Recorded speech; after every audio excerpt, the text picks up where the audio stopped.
என்ன ஊர் இது? இந்த ஊரு. சொல்லுங்க. இந்த ஊரு. யோ பெரிய மனுஷன் பாக்குறேன், இல்லனா ஓனா பிடிச்சி வேட்டி உள்ள விட்டுருவேன். போய. தம்பி அந்த ஊருக்கு போவாத. ஏன் சாமி, என்ன ஊரு? இந்த ஊரு. ஊர் பேரு யார்கிட்ட கேக்குறது? அவ தம்பி ஒரு அவன்கிட்ட கேட்போம். தம்பி தம்பி தம்பி, என்ன ஊருப்பா இது? இந்த ஊருக்கு என்ன வந்தீங்க? ஏன் தம்பி? போக போக உங்களுக்கே தெரியும். ஊரு பேர் என்ன?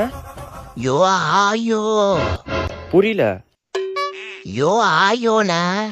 என்னடா ஊர் பேர் வித்தியாசமா இருக்கு? இவனும் வித்தியாசமா இருக்கான். ஒழுங்கா பஸ் பிடிச்சி ஊருக்கு போக வேண்டியதான். தம்பி, இந்த ஊர்ல பஸ் எங்கப்பா வரும்? நேரா போய் லெஃப்ட் போங்க. சரி சரிப்பா, இங்க தானே பஸ் வரும்னு சொன்னா. பஸ் வருது. அண்ணா அண்ணா, இங்க இங்க இங்க.